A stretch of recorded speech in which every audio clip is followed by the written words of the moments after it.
Good morning, good afternoon, and good evening, depending on where you are in the world. This is LB Presents Unite on Purpose, a global purpose-led movement leading towards unity. Why did I set up Unite on Purpose?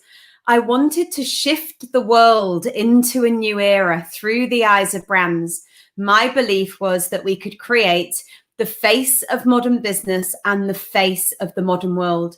What if we could shift education, health, manufacturing, retail, finance, all the key industries to build a brand, grow businesses, shift industries, and make a positive change in the world? And so I decided to create LB Presents Unite on Purpose and interview all the different businesses that have come through the Bob platform, which is a purpose-led platform that connects businesses all around the world to trade, and interview these incredible business leaders, change makers all around their purpose and how they're impacting change. And so today is no different. Today, I have the incredible Michelle de Klerk from Women's Chapter, and she has a women-led platform that literally creates business leaders and champions them all over the country in her community and drives into incredible events. And I've had the very fortunate pleasure of having Michelle around me for a number of years now. And in fact, I got whizzed off to a very fancy hotel in a Rolls Royce. So Michelle, thank you for joining me today. You have the most incredible business called Women's Chapter. I'm very fortunate to be part of it. And I've been around you for a number of years now. And I have to say, you're one of the leading networks that I know in the whole of the country. And I just wanted to say thank you for coming on to the show today and for joining me. Oh, Lindsay, the honor is all mine, seriously. As you've said, we've known each other for a long time, many years now, and it's such an honor and a privilege to have you part of our community. You've spoken at many of our events and shared so much of your thought leadership with us. I always refer to you as a force, an entrepreneurial force, which is absolutely no different today, and I'm really, really grateful to be involved today. So thank you for inviting me.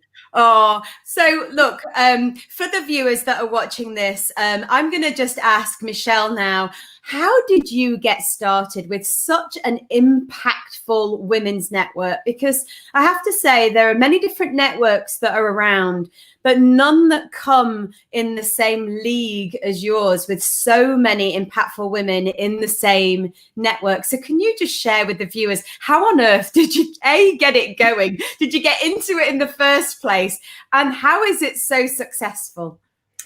Thank you, Lindsay. Well, I think with many businesses that would make up those in your community as well, the Women's Chapter was born on the back of a need that I had personally, but also from a career perspective. I've had what they call a portfolio career, which I always thought was a disadvantage.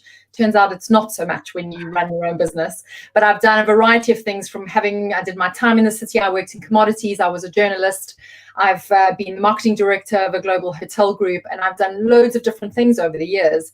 And in each of those kind of phases of my career, I always felt that there was this need for more support for women in business. So both as professionals and as business owners and entrepreneurs. And so mine really came out of, I came back from maternity leave, was desperately needing inspiration, connection, knew I needed to get myself back out there, get inspired. And everything I went to, which is sort of a traditional networking perspective, was just really dull. I would always come away feeling even more deflated than I had been when I'd gone, and sort of felt like there's got to be a different way to do this. And eventually I reached a point, and this was after I had been to an event where they served warm white wine and digestive biscuits. Oh, no. And I just thought, I have no social life as it is, and yet I'm prioritizing or carving out this time to invest in myself, and I'm coming away just feeling exhausted. And so I decided that I could just have a shot at doing them myself. So I did. And I'd been very fortunate over the years to have been surrounded by very inspirational women. And I really I felt at that point that there was almost something there that I could do with that. So it was about trying to sort of bring together all of these incredible women that I had met through the different phases of my career and bring them together in a meaningful way. And I started doing that on a very small incremental basis, bringing these inspirational women, both professionals and entrepreneurs, together, and was sort of really inspired by how they were connecting and doing business. And I think at that stage, we were just sort of very much London-based. And I was surprised because London is quite a small place, I think, from a work perspective. And I was surprised that these women didn't know each other. Many of them were very senior level professionals. They were the owners of businesses, and most of the time they just had their heads down, building their careers and driving their businesses forward. And they weren't taking time out to connect with people outside of their sectors, and possibly also because there weren't really opportunities to do so. And so we started doing these very small curated events where it was sort of handpicking people and almost matchmaking them from a connection perspective. And thereafter it grew, because I started to then feel guilty that what we were doing was really incredible, but for a very small number of women who were mostly in a very privileged position. So started to look at how we could open that up to the women that really needed it, and those who were possibly transitioning from a professional career to then starting a business and really needed that support, to those that were possibly starting out in their careers or who had fast track careers. So, looking at how we could provide a little bit of everything in terms of support, leadership, inspiration, and connection for women across the board. And that's where we are today. So, we did run a variety of offline events prior to the pandemic, and interestingly had to pivot considerably now to more of an online model, which has been fantastic actually for our business. It's allowed us to reach way more people, and particularly from a sort of a cross-border perspective. So we've got people coming into our online events from all over the world now and watching the recordings, very much, on a much smaller scale to what you're doing. But it's, I'm sure you would agree, incredibly inspiring and amazing to see that you bring together people from all over the world, all just sort of this common purpose to connect and to be inspired and to reach out to one another. And certainly, I think over the whole pandemic, one of the key things that has come out of every single event that we've done, where we've had a speaker or even just the feedback from the community, is that a sense of a community and being part of a community is more important now than it ever was before. And our need for connection and support and to be able to reach out to people who are in a similar position to us is really, really important, more so than it ever was before. So, I obviously met you way before you came into our business school, and then you came into the business school and you had a very, very successful event, a business that was an event business that was offline. And then I reflected before I was doing this interview actually, and thinking, gosh, you actually started to build the online platform for your business before the pandemic hit, and then the pandemic hit. And I know for many different businesses that were event businesses that were offline, I mean, we've had, like yourself, many different businesses that have come through our own Bob Earth channel that have been impacted massively in the event business, the hospitality, the travel, the big ones, the industries. What do you think about those industries and how they can pivot? Do you think they need to be looking at online technology platforms in the same way? What's your viewpoint on that? I think digital growth and opening up digital revenue streams for your business is now something that cannot be ignored by anybody. You need to look at your digital footprint. In fact, we just, for the women's chapter, have run a digital growth masterclass with an amazing lady called Emmy Faust, who works with fast growth businesses and has helped a lot of businesses identify opportunities over this time, really, because I think most of the time we are sitting on opportunities, but we often aren't able to see the wood for the trees.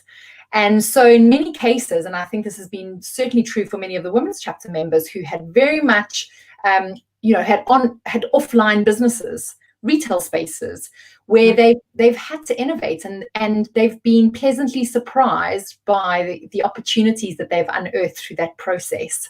And also many of those people, founders who've had to really go back into the nuts and bolts of their businesses, especially where the majority of their teams might have been furloughed, and suddenly they've had to then have their sort of hands-on parts of the businesses that they haven't had for a very long time. But I think the positive side of that has been that they've been able to identify these opportunities that they otherwise might not have.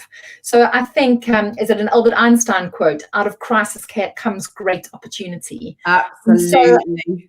So I think my view on it would be to anyone who has a typically offline business or something that they sort of feel like they've really been disadvantaged by this time is to, you know, take a step back, don't lose heart.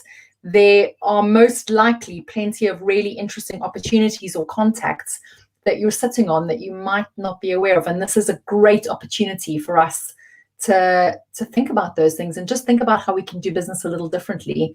So yeah, I think, yes, it has been a very challenging time, and there will be a lot of businesses that won't be around.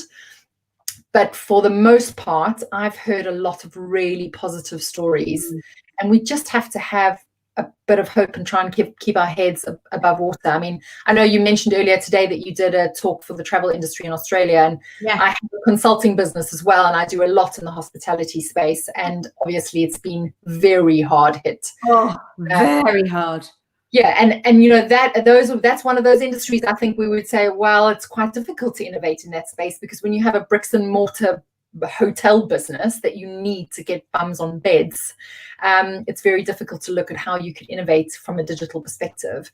But certainly from a marketing perspective, and to keep engagement going with your communities, I think even if your product or service is very much an offline one, there are still ways that you can utilize digital channels to be driving engagement and growth for your business.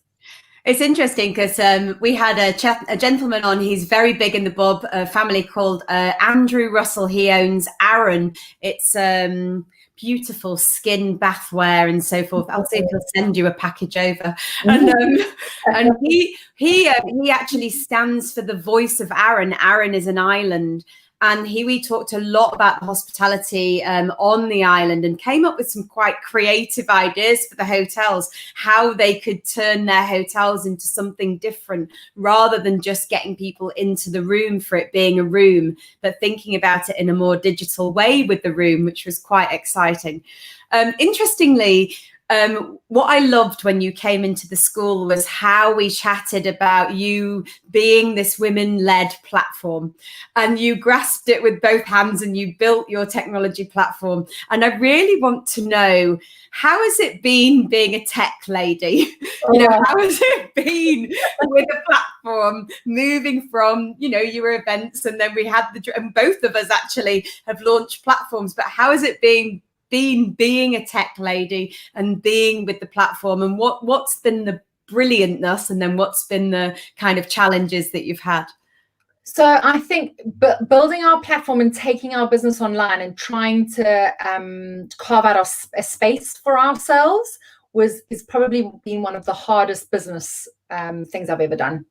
I found it incredibly challenging. I have a huge level of attention to detail, and I found working with people like sort of our developers to be very challenging. I know that, Michelle. I feel your pain. We've got problem. I know it. Yeah, and so I think some of the lessons that I learned in that process was to not always sweat the small stuff. Yeah, I had to let a lot go in terms of my attention to detail and how I wanted everything to be perfect. And that saying is that done is better than perfect. I think definitely when you're moving your business online, it is something that you really need to embrace. So I think that it was a massive challenge. We launched our online platform around about this time last year, actually, October. The last part of it I did while I was traveling through Asia with my family. So it was very challenging trying to, and I was like, oh, well, I'll manage it online while we're traveling. We traveled for 2 months. It was really, really challenging to do that. However, once we sort of got there, I think then in many ways that's where the hard work starts. And realizing that more and more, pandemic aside, is that once you have an online presence and you have an online platform, then you need to market it. Yeah. Because nobody can find you unless you are out there on a daily basis really kind of maintaining your foothold and your space. So I think that's been one of the sort of learnings for me, has also been, it's all very well to develop this, but really the biggest part of it, and the biggest machine that you need to have churning on a day-to-day basis, is your marketing, your presence, your engagement, and and the costs that come with that. Because I think on a monthly basis, just thinking about, we had a thing the other day when our server fell over and something happened, and suddenly I was like, I found myself logging in the back end trying to figure out things. And I think, again, it was sort of a lesson to me that sometimes you have to relinquish control, and when you move into these spaces, you need to surround yourself with people who know what they're doing, trusted professionals, which is challenging, I have to say, in the tech space. And I would definitely welcome recommendations, and I would always say, if you're going to do that, look for people that others have worked with and have had totally.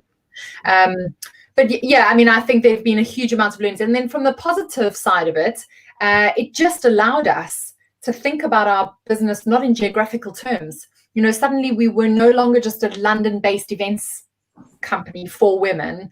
We were providing sort of this showcase of female talent to the rest of the world. And that's really always been my dream and my vision. One day I would love to be in a position to not have to explain what women-led means, because a lot of people go, oh, women-led, what does that mean?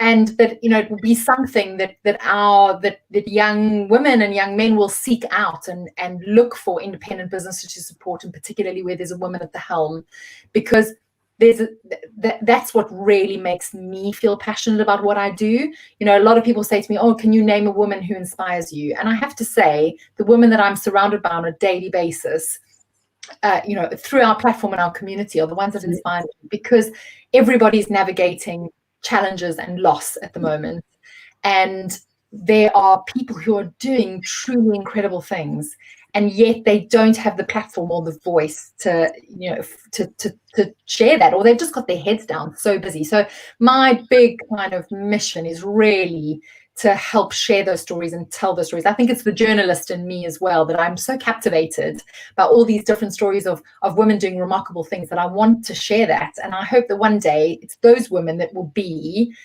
the influencers that our sons and daughters follow online, rather than C and D-list celebs, but real people who are driving enterprise and doing incredible things while still just living their lives and looking after their kids and doing the school run. I feel like there's a book coming for you, Michelle de Klerk. Oh, I don't know. I can see it in my crystal ball. So, Michelle, look, it's that time of my show when I am going to ask you my question that I always ask. And because you've been into Bob School and you've been through the Bob family, I am going to ask you, Michelle, what are you known for? What is your purpose? What are you here to do in the world? So my purpose is to amplify the voices and stories of female change makers driving global enterprise. I feel very passionate about being a mouthpiece for all of these businesses and the women behind them of all shapes and sizes, because I believe, they are the most, as I said, the most incredible stories. And I really want to have an important role in sharing those and helping other people to connect with those businesses, and to also support them with the power of their purses.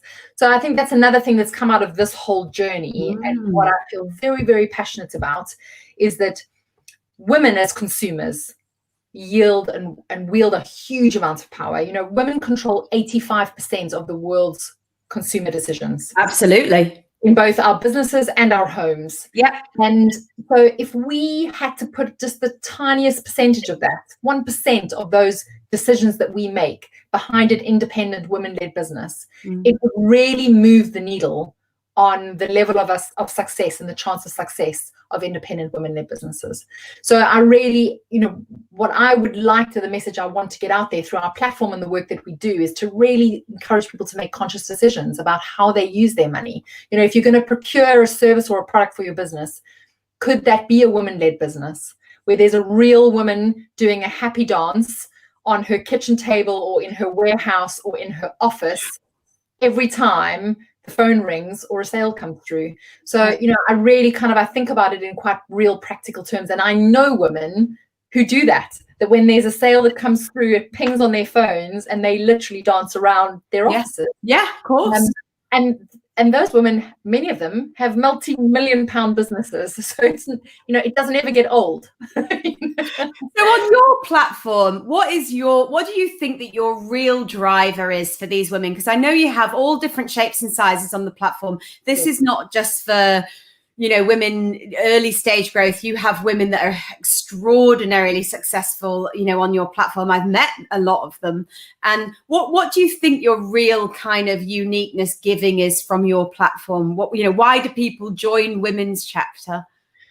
So this offering was sort of developed on the back of what I realized through my consulting work that was really lacking in the growth and development of the businesses that I was working with, is that regardless of your shape and size, you still always need exposure. So you need another platform to tell your story. So, sort of whether that be typical PR or digital exposure or somebody else that's sharing your story and your journey on your behalf.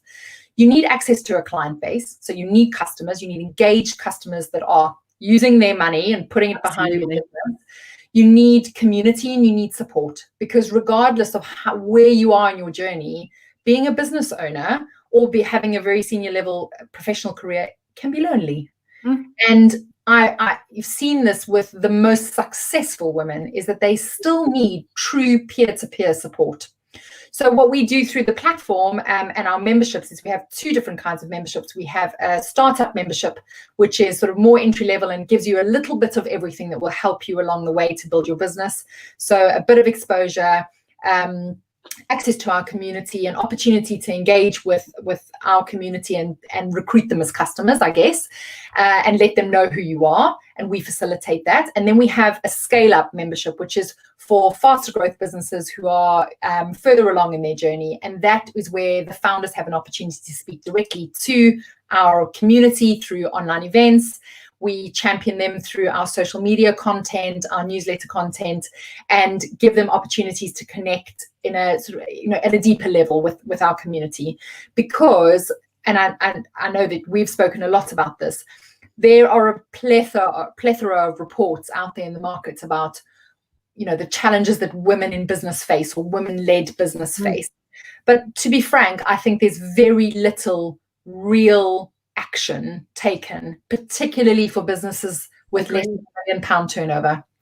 The ones that fall between the cracks in terms of government support and funding. So there's this talk about access to funding, but before you can go out and get funding, you need to have a lot of building blocks in place. Absolutely. You need to have a viable, proven product or service. You need to have an engaged customer base that supports you. And before an investor is going to look at you, most of the time you need to be cash positive, unless you have a truly incredible pre-launch business that that investors are getting behind.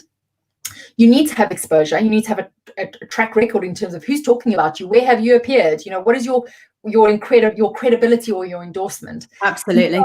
We try to, that's where I feel that what we've developed as an offering for the women in our community is that we step in to bridge that gap and give them a little bit of everything. They're not in a position to hire a business development agency or a PR agency. So they don't have the thousands a month that you would need if you were really going to, propel your business to the next level.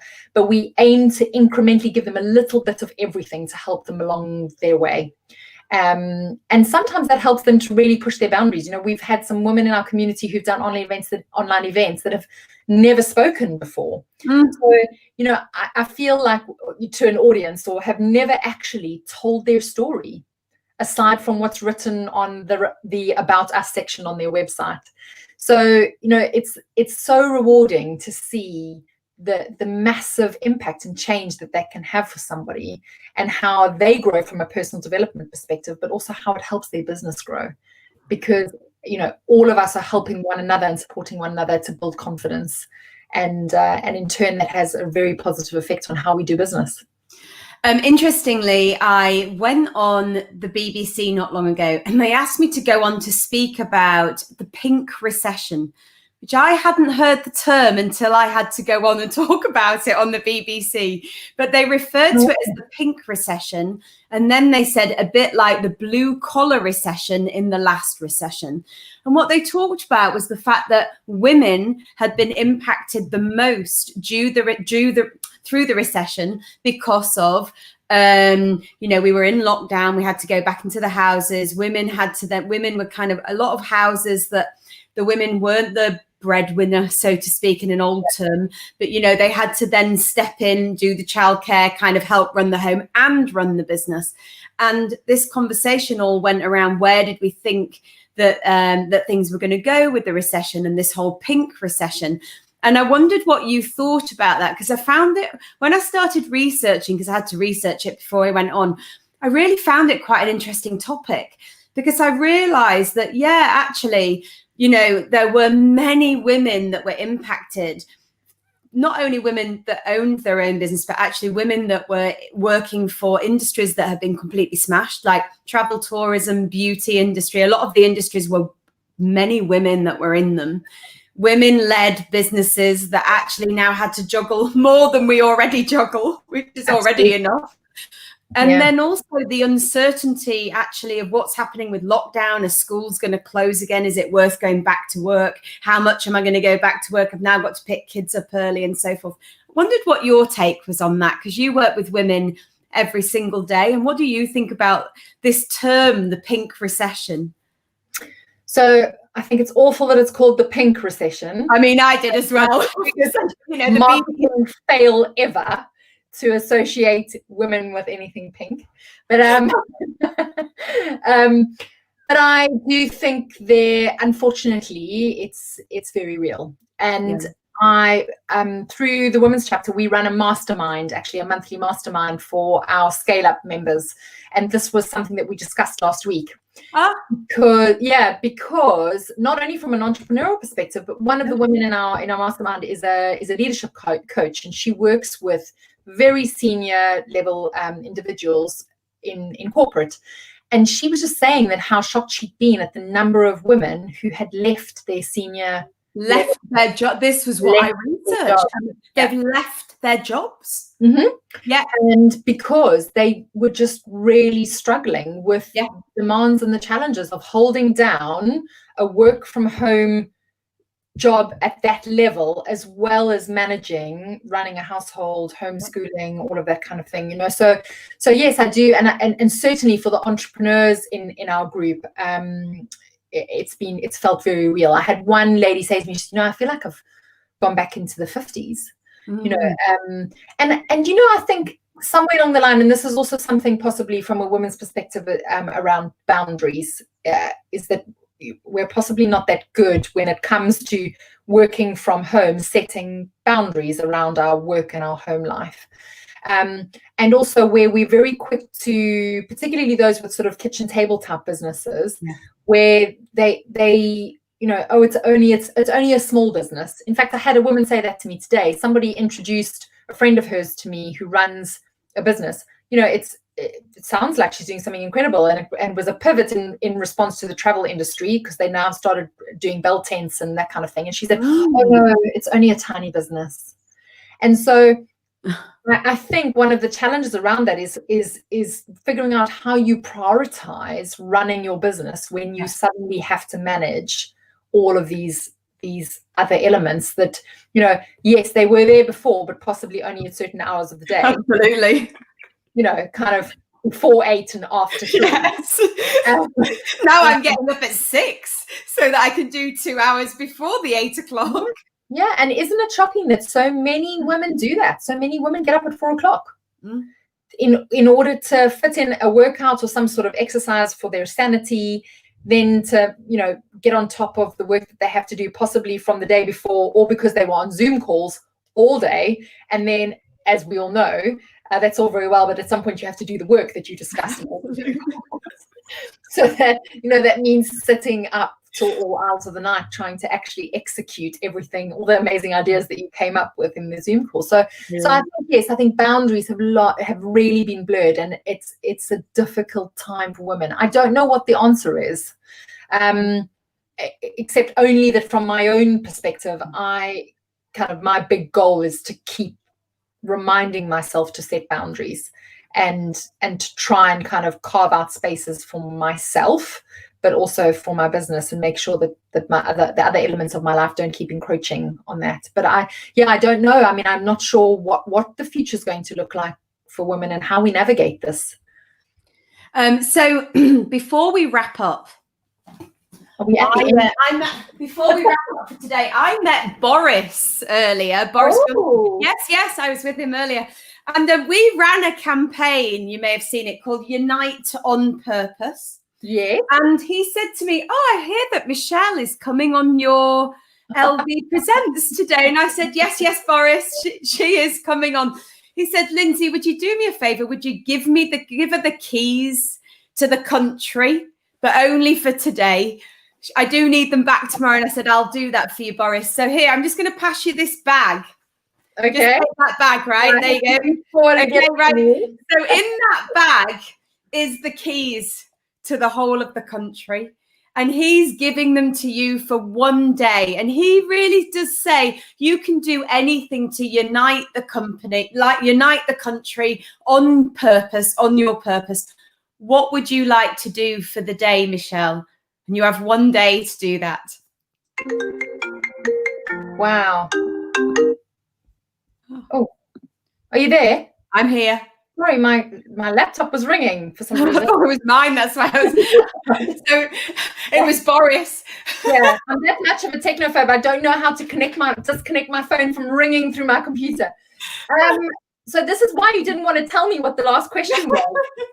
Wow. Well, I think I'm not quite sure how to answer that, and it's one of the reasons why I would never want to be a politician, because I'm definitely not strategic enough, nor would I be able to take such a big view. But I think it would definitely be something to do with women. I would have to take a chance at having the Women's Chapter Day in the Sun and really championing small women-led business, or women-led business of all shapes and sizes.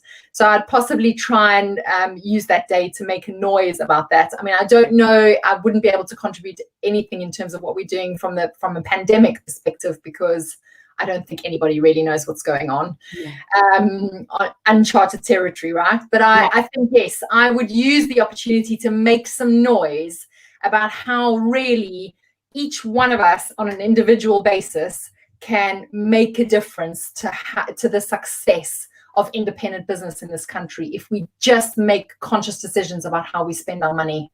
And particularly at the moment, as consumers, everybody's at home shopping online. I know yesterday was Prime Day on Amazon, and all the independent businesses were saying, please don't do it, rather put your money. And so I think I would use my day to make a lot of noise about how we as individuals and as part of a community can really, really support each other and support one another's livelihood.